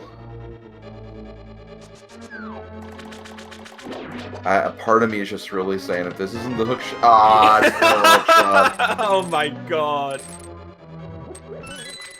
If it wasn't though, I was just thinking, go to Eastern, that way you can make this a race. But it's gonna be the vanilla big chest in Swamp Palace. Zelgadissan is in go mode around 1 hour 31 minutes. Just gonna need to finish off these last few dungeons here, and Illus is making the play to Swamp next, not getting baited by the green pendant, and we'll be in go mode within the next couple of minutes. But Zelga does have kind of the lead at the moment, and we'll have that advantage of getting into Ganon's tower first.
Zelda making quick work of Argus and now going to the tower and finding another bottle. Oh, that's all four.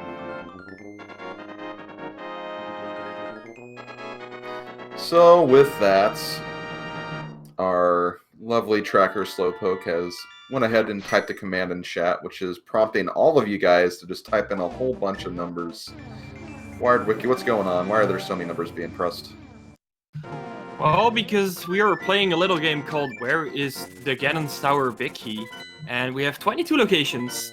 So either the big key is between 1 or 22, and everyone is guessing. So, Kirby, what is your guess? I'm gonna guess 8. I always go for 8. Nice. I usually go for 9 or 14, so I'm gonna go with 9 now. Okay. Fair enough.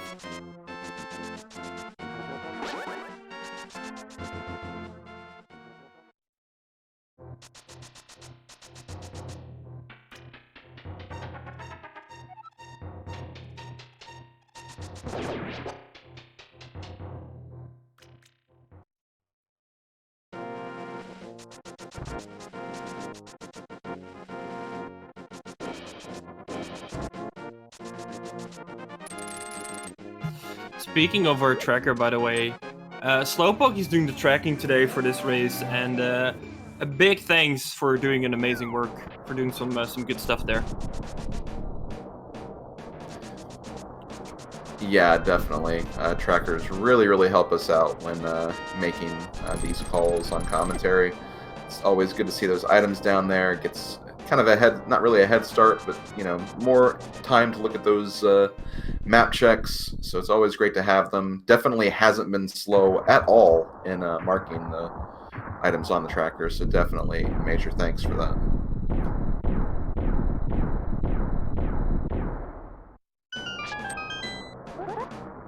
Alright, and we're in Ganon's Tower. Let's see where this big key is hiding. I'm going to start with the very conventional hope room checks. This is where you hope the big key is going to be. You get a small key and a red rupee, and with that small key, Zelga is taking the opportunity to check the right side.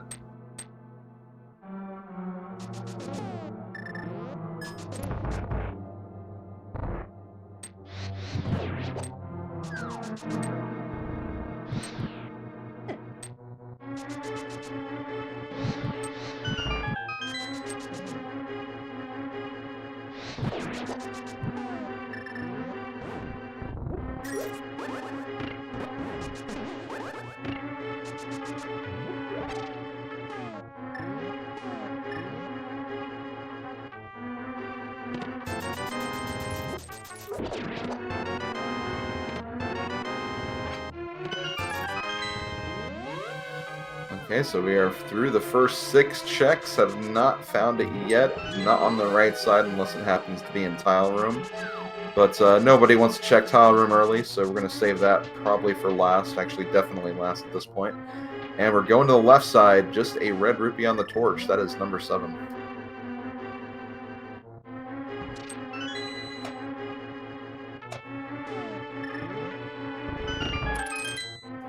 Yeah, tile room is something you just don't want to see.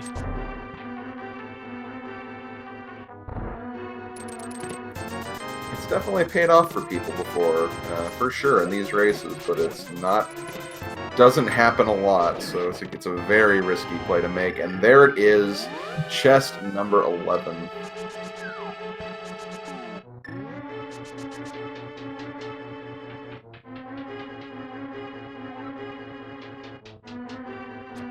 Yeah, so congrats to Icy for being the first one guessing the right number. And with that, Zelga's going to now just focus on the execution-heavy part of the run as he climbs Ganon's tower. You know, does have Master Sword that will not be as effective as some of the other swords he could have gotten, but he has silvers, he has half magic with Fire Rod, he has a lot of different opportunities to use different items as he's climbing this tower, so as long as he kind of keeps his composure, he should be fine. Illus just got the hookshot, so finishing up his run of Swamp House. He'll be joining Zelga in GT shortly. Yes, and I think, I mean, I can only assume that Zelga is still gonna be opening chests, hoping for a sword upgrade. Yeah. The difference between Master Sword and Tempered Sword is pretty significant. Don't have to worry about spins as much as just normal sword slashes, so definitely want to pick up a sword if you can, but we'll be able to do this fight without him if needed.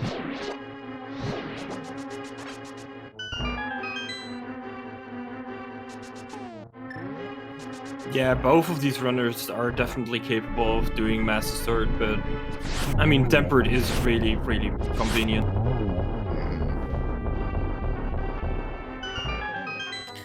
Now, if he had Tempered, yeah, he'd just probably go straight through and not even care about that gold sword, because the difference between gold and Tempered is not very much at all, so... At this point, I mean, we saw Zelga kind of in the mid-game, definitely found a really, really nice trail of progression at one point, you know, getting all of his items except for that remaining hook shot. You know, he's got to be feeling good about that. Probably does not feel that great about the pendant dips, but little does he know that his opponent also made those same dips as well, so just kind of has to keep things going and try not to think about how long it's been and how fast he could have completed this. Meanwhile, Illus having a bit of trouble with beating this Argus. Finally did it though. Can only imagine Illus feeling the pressure of being behind at this point.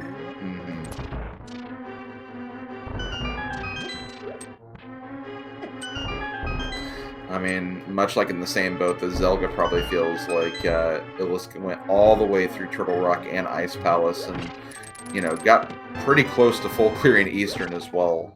So he's definitely done a lot of work in this seed for the Pendant Dungeons, having absolutely nothing whatsoever.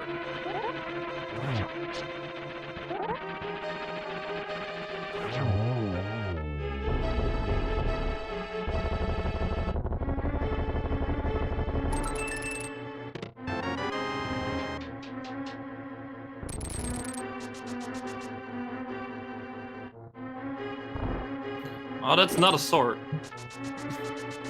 But it's a cane.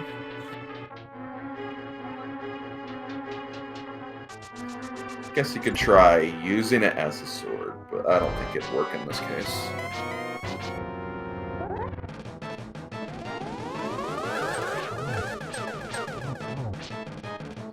Oh, nice triple there for Zelga. Double to follow it up. Only one more hit. Should be easy enough. There we go. 3, 2, 1. Blasting off to Ganon's the Ganon fight now. And I have to do Ganon's tower again. No, it's only Ganon left. Yeah. This isn't door rando. Don't think that's how that'd work anyway. But still.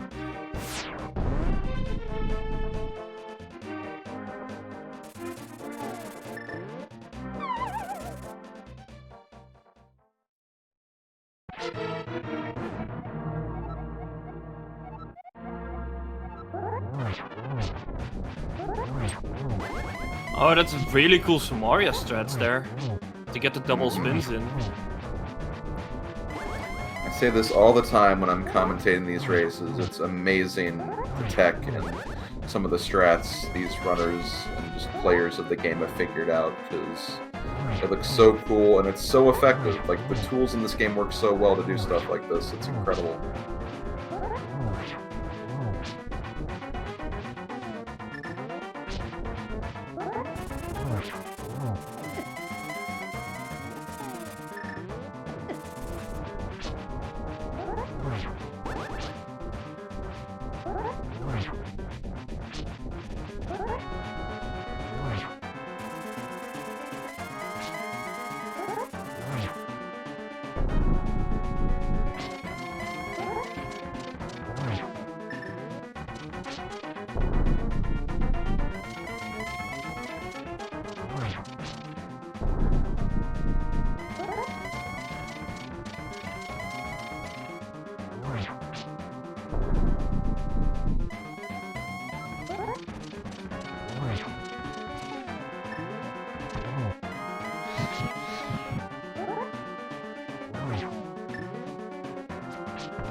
And there we go.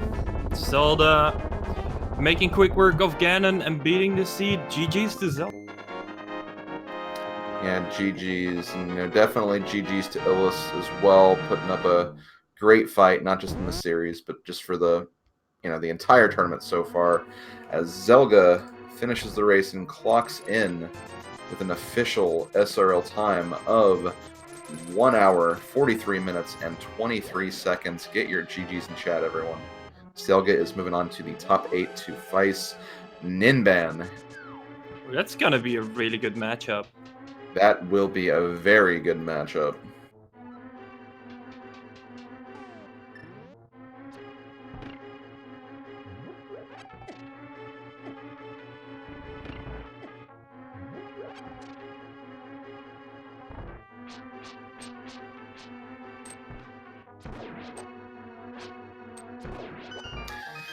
Anyway, I do see Zelda in the waiting room here, so I'm going to go ahead and pull him in here for a very quick interview.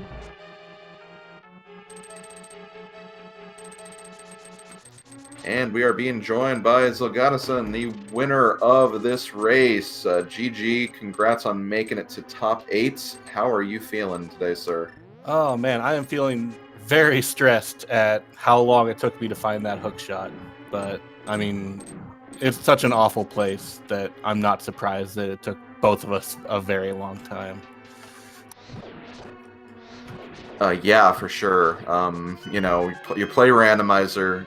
The last thing you expect in Randomizer is to put an item at its vanilla location. Always annoying when it happens, but very in the realm of possibility. And yeah, I can bet that you were stressed because, for a while there, you were really just kind of on a roll, picking up item after item. It seemed like each new place you went to had something of value. It was going very good there for a while. Yeah, there, especially in the kind of the mid game, I felt pretty good. It was probably before Pod and Eastern, I was feeling kind of iffy.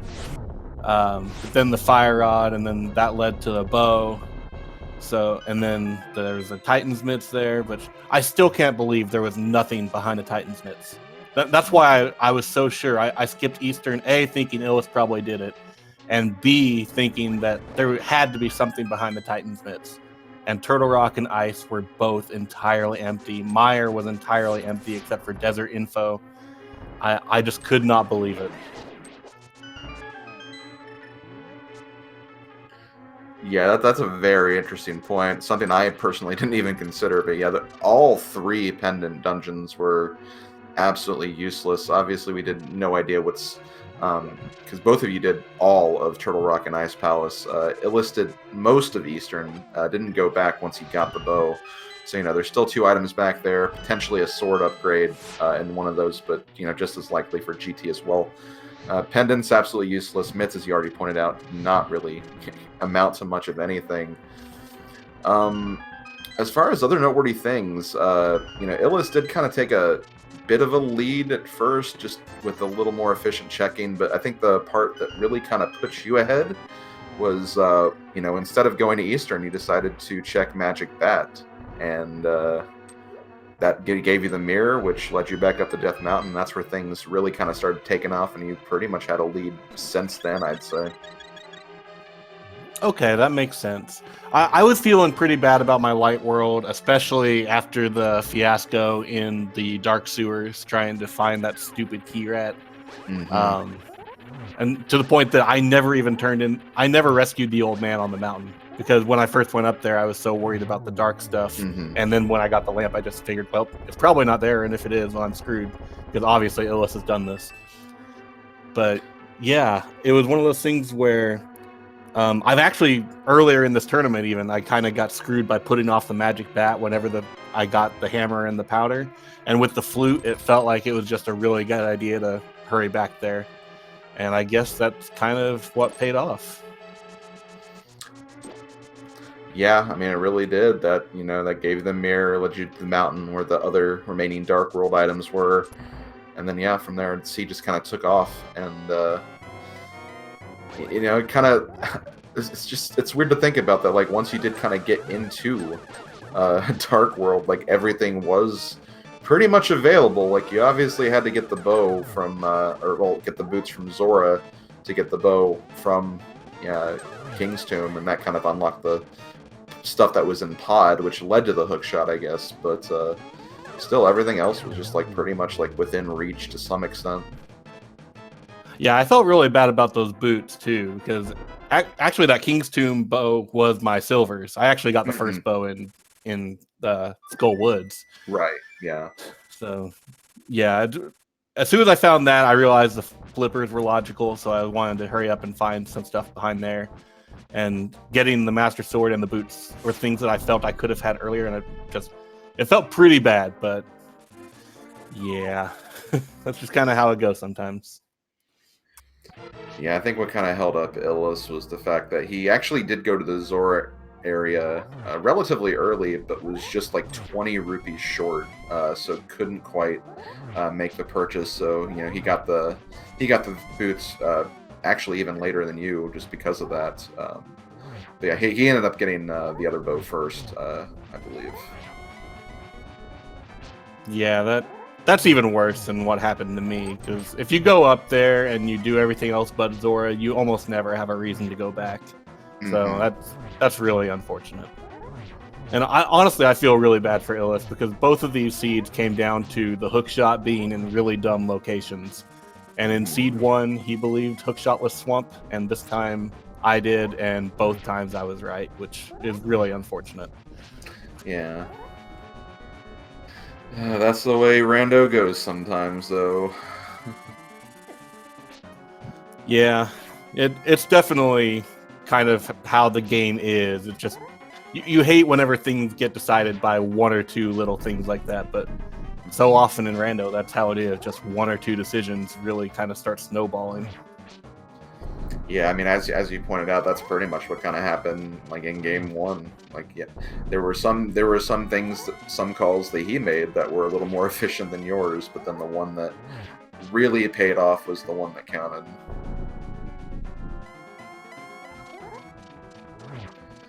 But Illus is on phase 4 of Ganon now, getting ready to finish up this fight very, very soon.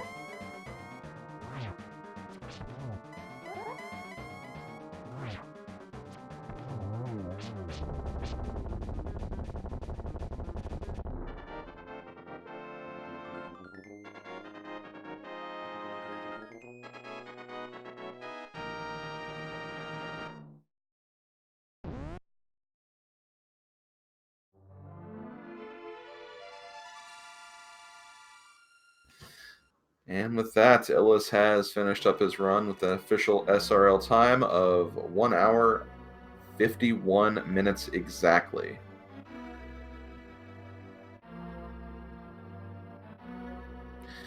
And we are joined by Illus. GG, tough luck. Definitely gave this tournament a heck of a run. How are you feeling after that seed? GG. I feel like Rando was mocking me in my best of 3 against Zelda, because the decision I did last time burnt me, and it would have been right this time. Yeah, that just sometimes happens. Yeah, that's unfortunately the way it goes with randos sometimes, and one time it can definitely play to your benefits, and then next time it doesn't, as evidence from the game one. And even just kind of the little things, some of the little things, like obviously one of the big things that happened was maybe not a major thing, because there was another one obviously available not too far, but the going to Zora and just being just barely short, even Yeah. of getting those boots, that could have actually made up a Yeah. lot of time in the long run. I should have picked up one of those big 20s that I I skipped. Yeah, that just sometimes happened. I wasn't too keen on going back to Zora, but I somehow did Ice Palace early, so I figured I could go back, and there were the boots. And when I figured out that the bow was behind the boots, I was kind of sad. But yeah, overall, I'm not too salty or anything. I think Zelda's a great runner. He can win this whole thing. Carry on our hopes and dreams, Zelda. I'll do my best. That's basically how I would have felt if I had been the loser of the series as well. It's like everyone that's left in this tournament is an amazing runner, and there's no shame in losing to anybody at this point. So, yeah, just try and carry on to the best we can. Yeah, that's true. I definitely wish you the best of luck in your future series. Oh, Thanks, and I know you're still in the German tournament as well, so hopefully you can continue on there. I'm looking forward to playing that inverted hard mode key sanity swordless. I gotta be honest, I don't miss the fact that that's not an option in this tournament.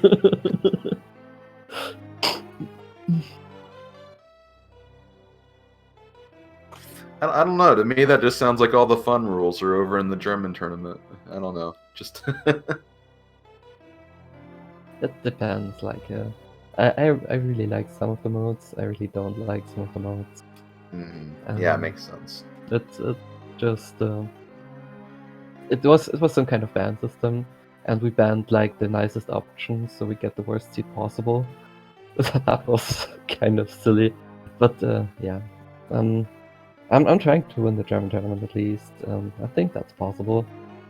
We gotta get past some of the heavy hitters that are partially still in the tournament, like Yoshi, for example. If I get further, of course. And yeah, I guess I can concentrate on that. I had a good run here, beat a lot of good people, and was almost undefeated actually, until Zelda came and defeated me twice. So yeah, I'm happy with how I performed overall.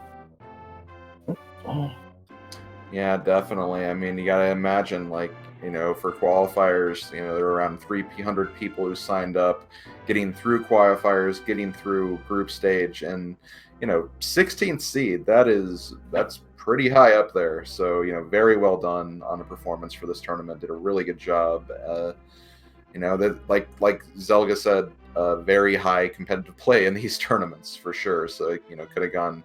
Honestly, could have gone either way if just like one decision paid off and the other one didn't. So definitely gave it a heck of a run. And GG on making it this far. Top 16. Pretty cool. Yeah, thank you. And with that, Zelga, you are going to be going on to face Ninban in your top 8 matchup. Any thoughts about that before we start wrapping things up here?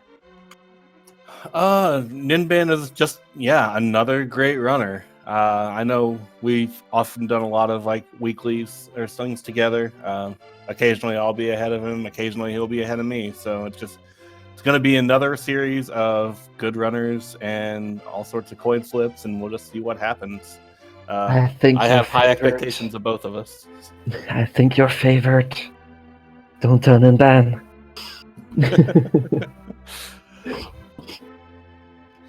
Oh, that sounds good. We'll keep an eye out for those matches as they appear on the schedule later on, probably in the next week. Anything you got to add, Wired Wiki, before we start heading off here? Nothing much. I think you covered all the questions I had in mind as well. The only thing I wanted to point out was, it's funny but also not funny, is that earlier in the game Zelda did TR, and earlier Illus did Ice Palace, and then you both could either go to EP Swamp or, well, for Zelda Turtle Rock, and for Zelda IP and for Illus Turtle Rock, and you both went for the other pendant dungeon. So while Zelda was dipping into IP, while we knew there was nothing in there, Illus decided to go to Turtle Rock at the same time, which was kind of funny to see, because I mean, we had the information, there was nothing there, and like we all in chat were like, oh no. But I mean, yeah. it happens. It happens. But Like other than that- Turtle Rock was definitely the high percent play, and I came this far not by doing stupid checks like hookless swamp palace, if it's not exactly necessary. Yeah, fair point. It was definitely an understandable play, nevertheless. But yeah, I just wanted to point it out. And other than that, I just want to say GG's to the both of you. Illus, you had a great run, and Zel guys, good luck with your future matches. And I want to once again give a shout out to Slowpoke the Tracker, who has done an amazing job, and my co-commentator here, Slim Kirby. So thank you for commentating this with me. It was I had a blast. Oh, well, thank you. I had a blast, too. A lot of fun commentating this. Maybe we'll share the mic sometime in the future. But yeah, I guess that'll do it for us. Gonna look at the schedule just very quickly. Funnily enough, we are actually done with matches today.